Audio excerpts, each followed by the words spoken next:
d'apprentissage du XXIe siècle. Et par environnement d'apprentissage du XXIe siècle, on entend un environnement qui a trois caractéristiques. Une concernant l'école, une concernant l'élève et une troisième concernant l'enseignant.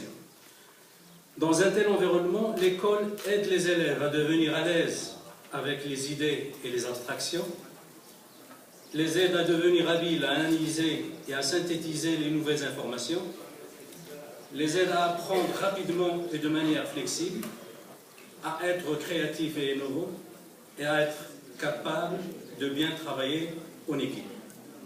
Concernant l'élève en soi, il passe un temps significatif sur les compétences de base en relation avec les matières STEAM, c'est-à-dire Science, Technology, Engineering, Art and Math.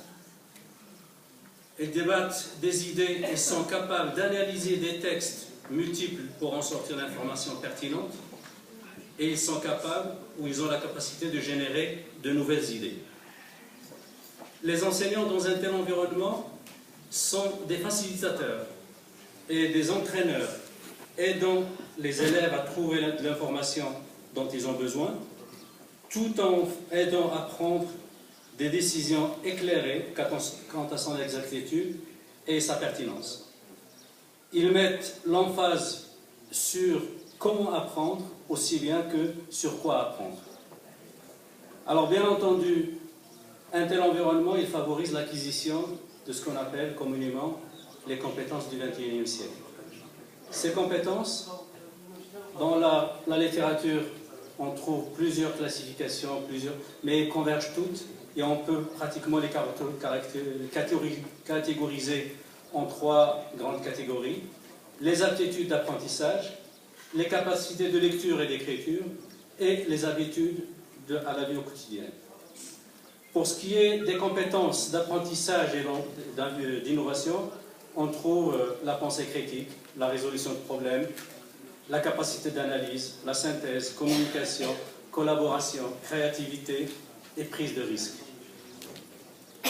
Et dans la deuxième catégorie, capacité de lecture et d'écriture, on trouve la numératie, qu'on connaît pour le calcul, lecture, écriture, contenu média, technologie et culture. Et enfin, la troisième catégorie concernant l'aptitude à la vie quotidienne, on trouve tout ce qui est flexibilité, adaptabilité, résilience, sociabilité, réédition de comptes, responsabilité, leadership, organisation, entre gens et civisme. Alors bien entendu, pour évaluer un projet et le qualifier, on a besoin de critères. Et pour les projets des enseignants innovants, on les apprécie selon ces critères suffisamment nuancés pour réduire à néant la marge d'incertitude. Et très souvent, les juges ou les évaluateurs de tels projets, sur une gamme de 100 points, se trouvent avec une différence d'un point, 2 points maximum. Au maximum, on peut arriver à 3 points d'écart, tellement que les critères sont précis et concis. Alors, ces critères sont la collaboration, la construction des connaissances, l'autorégulation, la résolution de problèmes réels et innovants, l'usage d'éthique en apprentissage et la communication. Si on prend par exemple la collaboration, à titre d'exemple, on vérifie à ce niveau-là, chez les élèves, s'ils sont tenus de partager les responsabilités, s'ils sont tenus de prendre des décisions substantielles ou de fond avec d'autres personnes, et là on dit d'autres personnes, non seulement avec d'autres élèves, et le travail est interdépendant, c'est-à-dire que les élèves, lorsqu'ils partagent le travail, le résultat participe tous au résultat comme travail final. Alors, le niveau d'appréciation du critère relatif à la collaboration passe par 5 paliers. Chacun des paliers correspond en fait à la réponse à une question qu'on se pose. Au premier palier, la réponse est que les élèves n'ont pas à travailler ensemble, en binôme ou en groupe. Le deuxième palier, on trouve comme réponse, les élèves travaillent ensemble, mais ils ne doivent pas partager de responsabilité, c'est-à-dire que le projet ne sollicite pas chez eux le partage de responsabilité. Le troisième niveau, les élèves se partagent la responsabilité, mais ne sont pas tenus de prendre des décisions substantielles. Au 4e niveau, on trouve que les élèves se partagent la responsabilité, prennent des décisions de fond concernant le contenu, le processus ou le produit de leur travail, mais leurs travaux ne sont pas interdépendants. Et en dernier, le top, le palier 5, c'est que les élèves se partagent la responsabilité, prennent des décisions substantielles concernant le contenu, le processus ou le produit du travail, et leurs travaux sont interdépendants. Maintenant, pour les juges ou les évaluateurs, on donne un organigramme, j'utilise un flowchart, qui leur permet à chaque niveau de dire voilà le score que j'attribue au projet. Et le dénominateur commun de tous ces projets, c'est qu'ils doivent être faits par les élèves et non pas par l'enseignant. L'enseignant, il est là comme facilitateur, c'est quelqu'un qui aide les élèves, les coachs, pour aboutir à un résultat. Alors, dans le premier palier, la question c'est que, est-ce que les élèves sont appelés à travailler en binôme ou en groupe? Si la réponse est oui, on passe au deuxième palier, sinon on arrête l'évaluation et on accorde le score 1. Et dans ce score 1, c'est une fourchette pratiquement de 3 à 4 points qu'on attribue dépendamment de l'appréciation de l'évaluateur.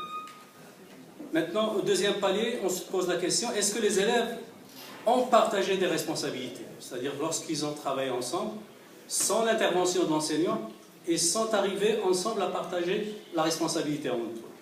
Dans ce cas-là, on passe au palier 3, sinon on accorde le score 2 et on arrête. On est au troisième palier, la question devient, est-ce que les élèves prennent ensemble des décisions substantielles?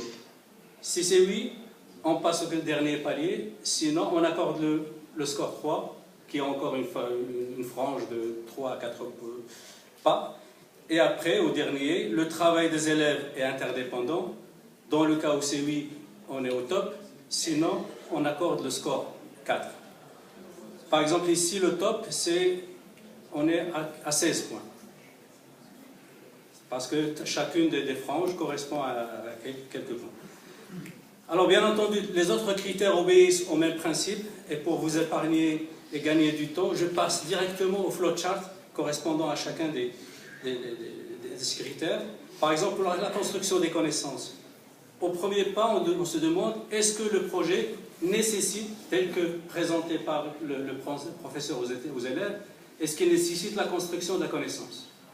Si oui, le même principe, on passe au deuxième palier, et on se pose la question, est-ce que la construction des connaissances est une exigence principale par le projet? Si oui, on passe au troisième, et à ce moment-là, on se pose encore la question, est-ce que les élèves sont appelés à appliquer leurs connaissances dans un autre contexte, ou un nouveau contexte? Et puis en dernier lieu, est-ce que l'activité d'apprentissage est interdisciplinaire? Autrement dit, le professeur, il est professeur de géographie ou d'histoire, mais les élèves utilisent les mathématiques pour des statistiques, utilisent un certain nombre d'autres disciplines qui convergent pour l'atteinte du produit fini souhaité. Maintenant, pour la résolution de problèmes et innovation. La première question, ou le premier palier, c'est qu'on se pose la question, est-ce que la résolution de problèmes est une exigence principale dans le projet? Si oui, le deuxième palier devient encore, est-ce que les élèves travaillent sur des problèmes réels? Il faut absolument que les problèmes relèvent du vécu, de quelque chose qu'on trouve dans le vécu de tous les jours. Et en dernier lieu, est-ce que le projet nécessite de l'innovation?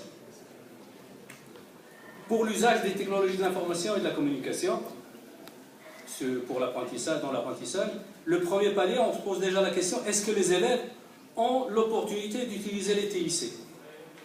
Si oui, on passe au deuxième niveau, sinon on arrête déjà.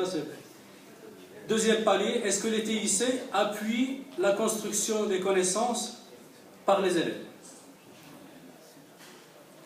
Troisième, est-ce que les TIC sont nécessaires pour construire ces connaissances? Et enfin, est-ce que les élèves sont des concepteurs des produits? La même démarche pour l'autorégulation et la même démarche pour la communication. Merci pour votre attention.